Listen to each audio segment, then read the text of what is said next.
আজি আপোনালোকৰ লগত মই অন্য এটা খবৰ শ্বেয়াৰ কৰিম বিশেষকৈ আজিৰ খবৰটো হৈছে আমাৰ অসম চৰকাৰৰ এটা গুৰুত্বপূৰ্ণ খবৰ আপোনালোকৰ লগত শ্বেয়াৰ কৰিম অলৰেডি মাননীয় মুখ্যমন্ত্ৰী কেবিনেটত আমাৰ শিক্ষক কৰ্মচাৰীৰ কাৰণে এটা গুৰুত্বপূৰ্ণ সিদ্ধান্ত লৈছে যিটো সিদ্ধান্তই আমাৰ সেই শিক্ষক কৰ্মচাৰীসকলৰ কাৰণে খুব এটা ভাল সিদ্ধান্ত বুলি ক'ব লাগিব আৰু সেইখিনি কি আছে নিশ্চয়কৈ মই আপোনালোকৰ লগত শ্বেয়াৰ কৰিম আপোনালোকে স্কিপ নকৰি শেষলৈ আমাৰ ভিডিঅ'টো চাই থাকিব আৰু প্ৰতিগৰাকী শিক্ষক কৰ্মচাৰী যাতে নেকি এইখিনি খবৰ পাই আপোনালোকে শ্বেয়াৰ কৰি দিব অলৰেডি শিক্ষা বিভাগত অসমৰ মাননীয় মুখ্যমন্ত্ৰীৰ নেতৃত্বত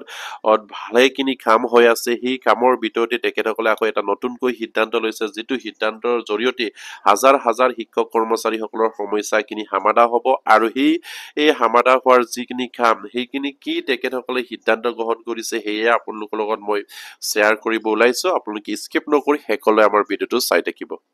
আপোনালোকে নিশ্চয় স্ক্ৰীন ফটেক কৰিছে আমাৰ মুখ্যমন্ত্ৰী গৰাকীৰ ফেচবুক পেজত তেখেতসকলে এটা গুৰুত্বপূৰ্ণ বাৰ্তা আমাৰ শিক্ষক কৰ্মচাৰীলৈ প্ৰেৰণ কৰিছে আৰু সেয়া হৈছে অসম চৰকাৰে শেহতীয়াকৈ সিদ্ধান্ত লৈছে হাজাৰ হাজাৰ শিক্ষক কৰ্মচাৰীসকলক নিয়মীয়া কৰিবৰ কাৰণে আৰু কোনবিলাক শিক্ষক কৰ্মচাৰীক তেখেতসকলে নিয়মীয়া কৰিব বা কোনবিলাক শিক্ষক কৰ্মচাৰীৰে সেই আওতালৈ আহিব সেইখিনিত কথা তেখেতসকলে উল্লেখ কৰিছে সেয়ে আপোনালোকে চাওক ইয়াত কৈছে আমাৰ চৰকাৰে যোৱা কেইবা বছৰ মানৰ পৰা ক্ৰমাগতভাৱে ৰাজ্যৰ শিক্ষকসকলৰ সুবিধাৰ বাবে বহুখিনি কাম কৰি আহিছে তেওঁলোকৰ প্ৰতিটো অভাৱ অভিযোগ পূৰণ কৰিবলৈ চেষ্টা গ্ৰহণ কৰিছে শেহতীয়াকৈ আমি অসম কেবিনেটত এটা সিদ্ধান্ত অনুমোদন জনাইছো যিয়ে 12,000 অধিক SSR ৰ অধীনত থকা শিক্ষকক নিয়মীয়াকৰণৰ বাবে আবেদনৰ অনুমতি প্ৰদান কৰিব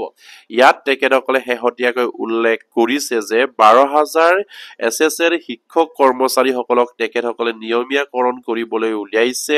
আৰু সেই নিয়মীয়াকৰণৰ জৰিয়তে আমাৰ SSR আণ্ডাৰত যিসকল 12,000 শিক্ষক কৰ্মচাৰী বৰ্তমান কৰ্মত নিয়োজিত সেই শিক্ষক কৰ্মচাৰীয়ে তাত অনুমোদন লাভ কৰিব নিয়মীয়া শিক্ষক হিচাপে কাৰণ তেখেতসকলে অলৰেডি SSR আণ্ডাৰত শিক্ষক হিচাপে কাম কৰিছিলে তাত নিয়মীয়া হোৱা নাছিলে আৰু সেইসকল শিক্ষক কৰ্মচাৰীক অসম চৰকাৰে নিয়মীয়াকৰণ কৰিবলৈ সিদ্ধান্ত গ্ৰহণ কৰিছে এয়া নিশ্চয় আপোনালোকে স্কিমত ফটেক কৰিছে খুবেই এটা ভাল খবৰ দিছে আমাৰ মুখ্যমন্ত্ৰী গৰাকীয়ে তেখেতে উল্লেখ কৰিছে শেহতীয়া যিখিনি কেবিনেট হৈ গৈছে সেই কেবিনেটত সেইখিনি সিদ্ধান্ত গ্ৰহণ কৰাৰ কথা তেখেতসকলে জানিবলৈ দিছে খুবেই এটা ভাল খবৰ আমাৰ সেইসকল SSR জড়িত আমাৰ শিক্ষক কৰ্মচাৰীসকলৰ কাৰণে আপোনালোকৰ এতিয়া নিয়মীয়াকৰণ কৰা হ'ব আপোনালোকে হয়তো সেইখিনি এপ্লাই কৰিব লাগিব আৰু আবেদন কৰিব লাগিব ইয়াত উল্লেখ কৰিছে যে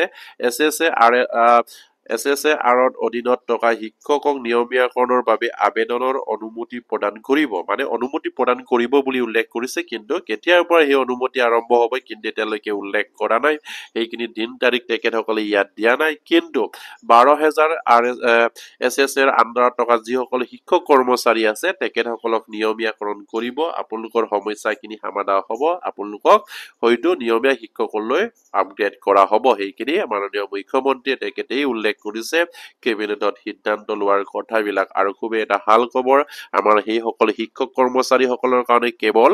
আমাৰ SSR আণ্ডাৰত থকা 12,000 শিক্ষক কৰ্মচাৰীৰ কথাহে ইয়াত উল্লেখ কৰিছে এয়া নিশ্চয়কৈ আপোনালোকে শ্বেয়াৰ কৰি দিব প্ৰতিগৰাকী